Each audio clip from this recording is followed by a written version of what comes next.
Hello from a very hot farm here in Central Portugal. Today is 41 degrees and the sun's kind of going down in that direction, and you can see it's really quite hazy today because there's been some huge fires. The fires all started in that direction over there, probably about half an hour drive away from our farm, and it's been blazing for a few days, but fortunately they have it under control now. And I think we've just got a whole bunch of the smoke from that fire that's kind of just resting in the valley over here. Whereas Gina's convinced that there might be a fire here somewhere. Well, it's good to be cautious. Yeah, I think we're all right. I think it's just because the sun's going down just over there and we can see all of the smoke from those big fires in the background. Our farm dam is looking really low. Look, the water's all the way down there. It goes down at quite an angle, so I'm sure there's still tons of water left in there, but I must say this is probably the lowest that we've ever seen it before.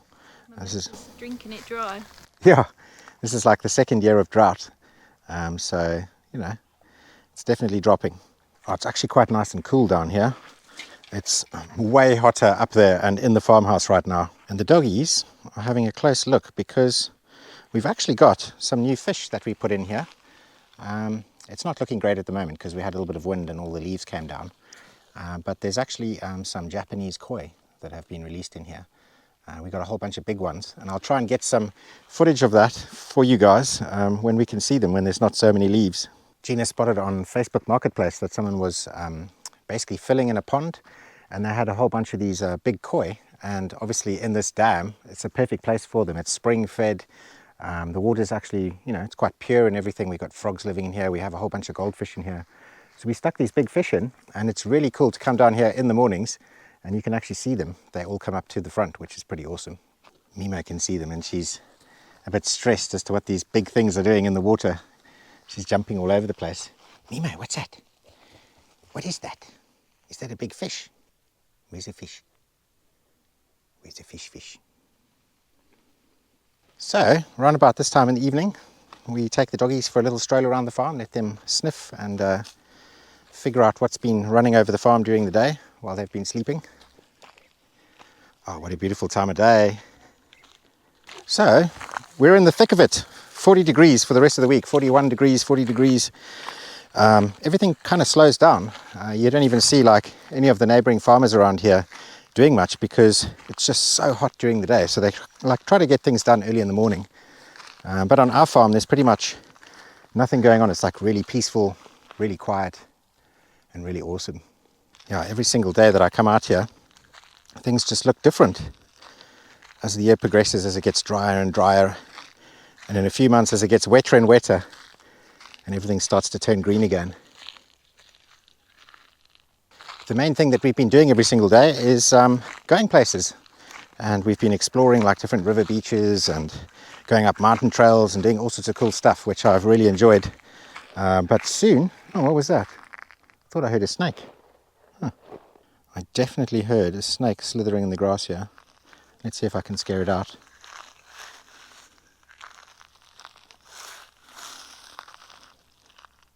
False alarm. Yeah, that's actually one thing that you don't have to really worry about here are snakes. There's only one snake that can harm you, but it's not like Australia or South Africa where the snake bites you and you're going to die in an hour or something like that. I think it's called the latest viper, and if it bites you, if you've got like a weakened immune system, or if you're quite old, or if you're very young like an infant, then it can kill you. So it's quite nice being able to walk around here and not have to worry about being bitten by snakes. And the only thing that can really sting you are things like centipedes or scorpions or something like that. And also those aren't particularly dangerous, just painful. But yeah, just look how dry everything is here. It's quite amazing how different it looks.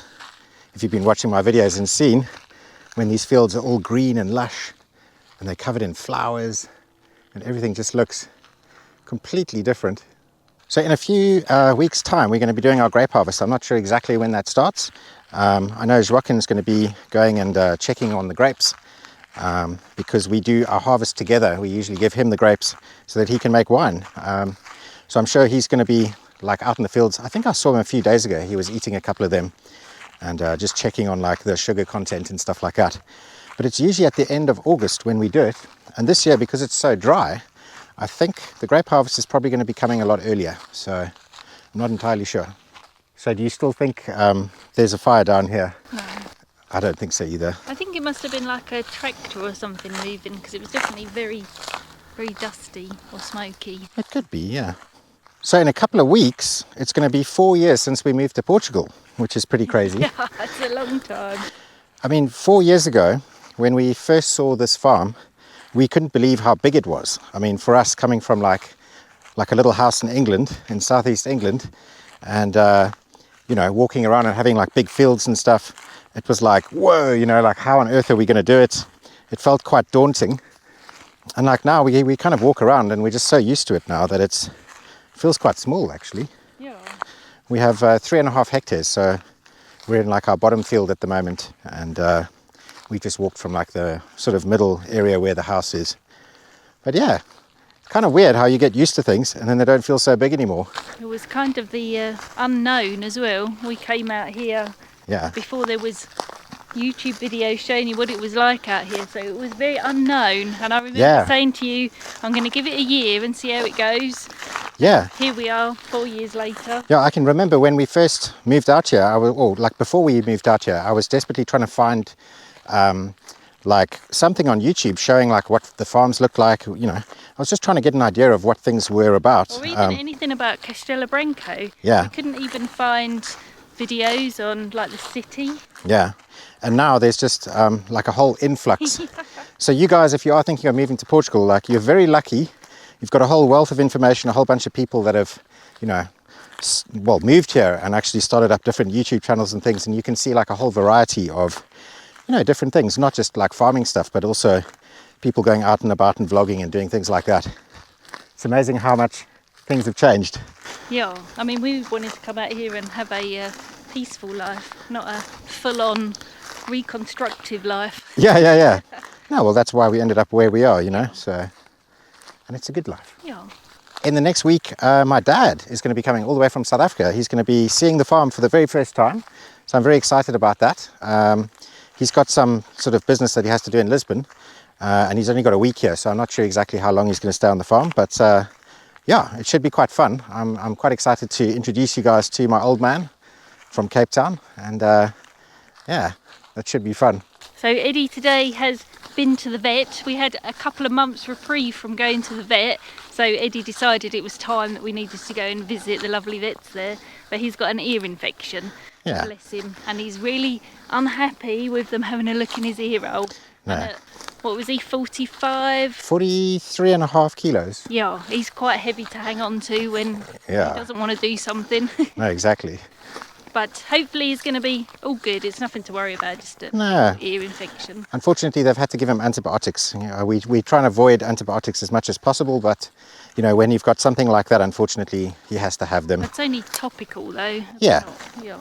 Yeah, but still. I think he'll be all right. He seems to be perking up a little bit. Yeah, well, Eddie's Eddie. Eddie does what Eddie does, and he's good at it. Yeah, and I think Mimo is coming out in sympathy because she's been shaking her head around as well, just like he was. So hopefully she's not starting, although she doesn't seem to be doing it at the moment now. And tell us what you think, you know, because we see her every single day. But Joaquin and Fernanda, they were looking at her and saying she's gordo, grosso, gordo. Rotundo, yeah. She's been, she's been eating lots, I think. I think she's been eating Eddie's food when we feed them. She's a real pig, and then Eddie, he's like a lot slower on the uptake. And so I think she kind of sneaks in there and eats some of his food, so we're going to have to keep an eye on that.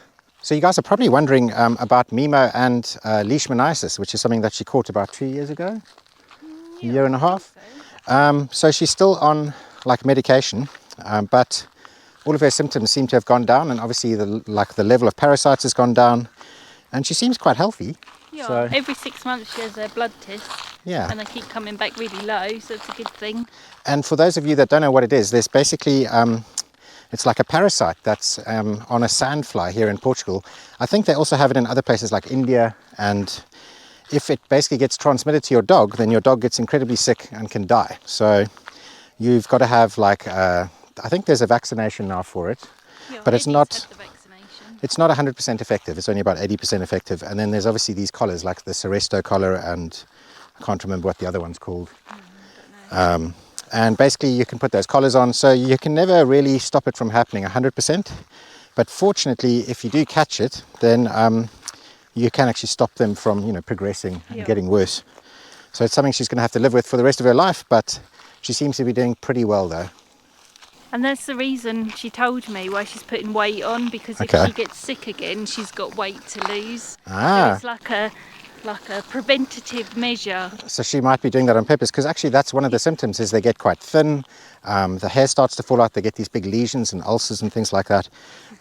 So it might be that. What were you joking? Yeah, of course I was joking. I thought you were being serious. I was going to say, maybe if that's what the vet said, it sounds, you know.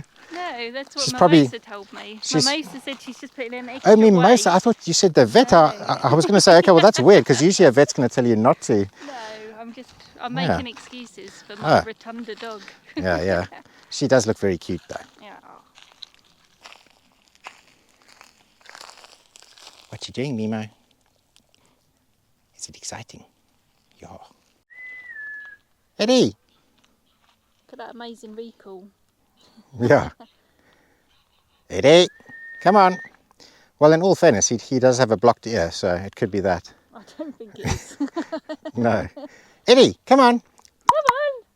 We keep this bottom field closed because at night time, if he gets down in here, there's wild boars, there's an African genet, there's mongoose, there's badgers, there's foxes. Other dogs possibly, yeah. So it's quite dangerous if he does get out here, then he can get himself into a lot of trouble. So I think now that it's open, he's having a good old sniff while he can.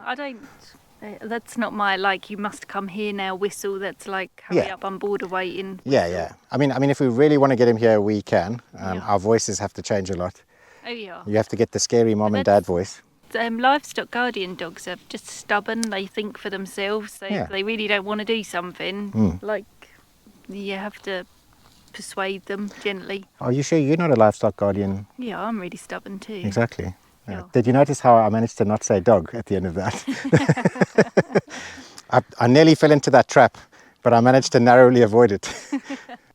Come on. It's in your own time. Yeah. He's having a good old sniff. He's reading the doggy newspaper, which is all the scents and trails.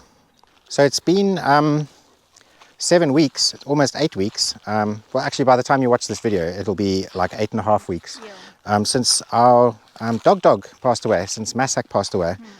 And we've been meaning to do a memorial video. We've been going through lots and lots of old videos and clips and all sorts of things that we found. 12 years worth. Yeah, well, 12 exactly. And it's been quite difficult for us. Obviously, it's getting easier as time's progressing. But it's also getting more and more difficult to make this video because it's something that's obviously quite upsetting for us. And I know that you guys at home, a lot of you want to see this video. And so we are going to work on it. Yeah. I just want to say thank you for all the support and wishes, and that's been really nice to know that Dog touched so many hearts. Yeah, it's amazing. I mean, he was a famous dog. I think we've had like about 6 million or 6.5 million views or something in the last 4 years. And a lot of people have obviously seen Dog and written us amazing messages and things like that. And he was a famous doggy. Yeah. Aww.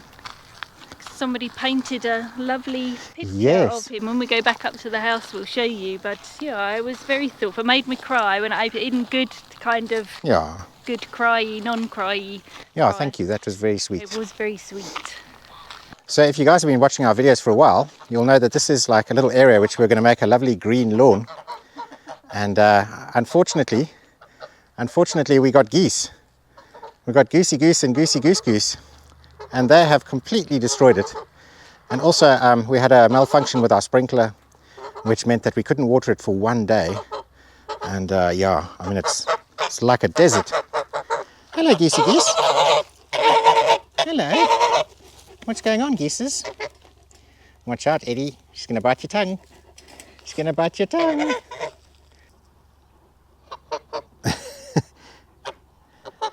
Eddie's not afraid of the big bad goose.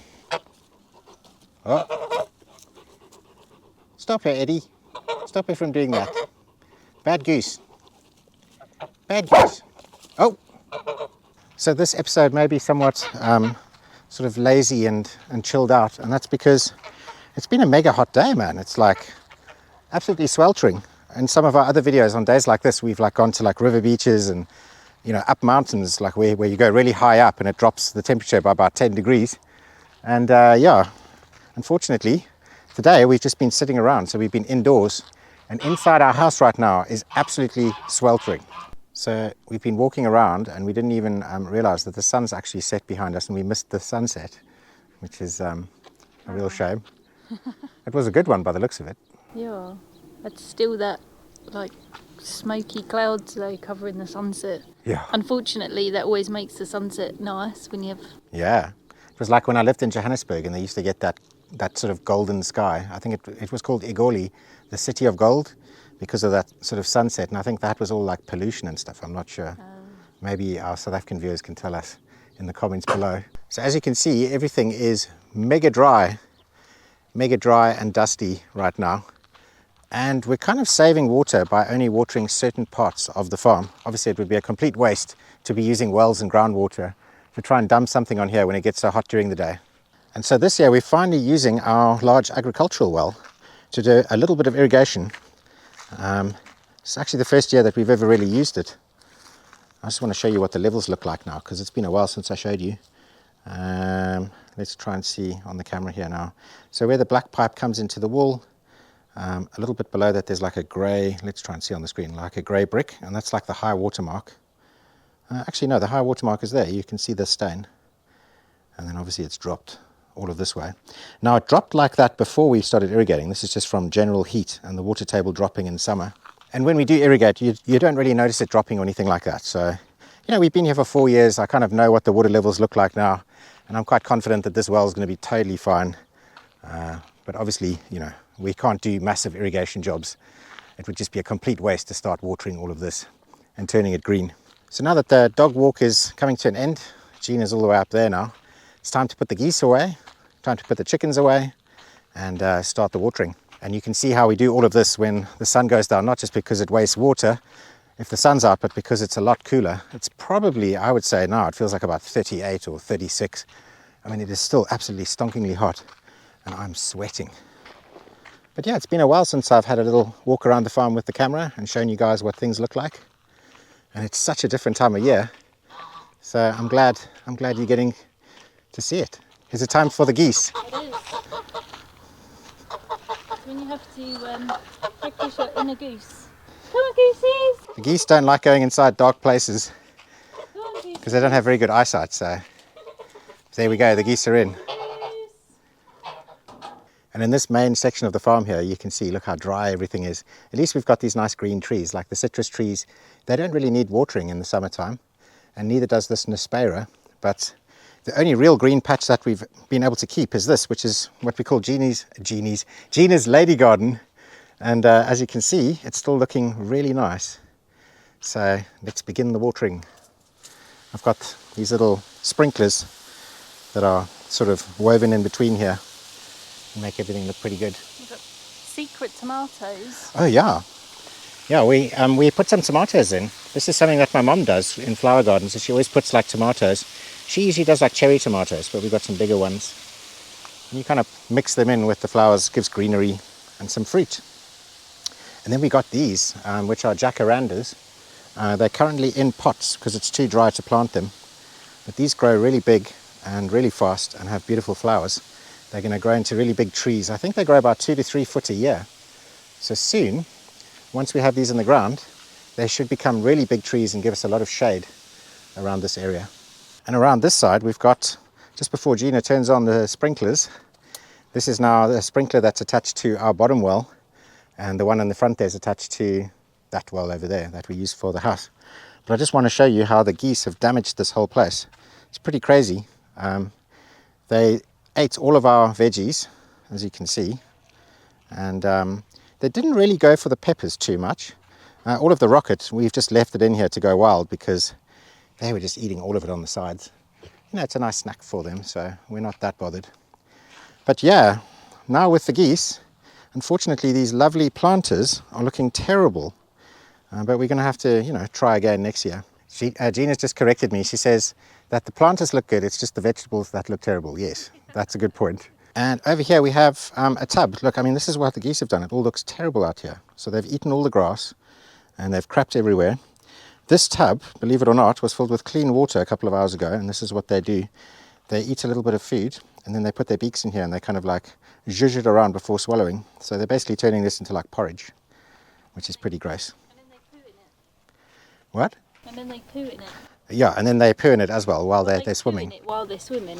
Yeah. Which must be lovely. Yeah. Maybe it's like a spa thing. Maybe we could offer it as a spa. A goose spa treatment. Yeah, like goose poo spa. Poos. Oh no, wait, I can't say that. That's actually, I didn't say the word that you think I said, South African people. I definitely didn't say that word. I was saying Poose, but it did sound quite similar, I must say. Some people won't understand that. Yeah, it's a South African word. Which means something rude. Which means something rude, yeah. So now we're back at the house. I just wanted to show you the lovely picture that was drawn for us. Oh. And I'm not sure whether it's Sophia or Sienna who's... No, it's Sophia. So it's Julie, Charlie, Enzo, Sophia and Sienna. Yeah, but I don't know which one drew it because it just says... Oh, that's true. Drew it. Yeah. So. But it was a very lovely card, and they've sending love from Lisbon. And yeah, thanks guys. We send love from Castelo Branco. Yeah, and that's I could give you a lick if he could. He would give you a big snog, and thank you for your card. Very sweet. And that's the thermometer or carbon monoxide alarm inside the house, but it actually gives a temperature reading.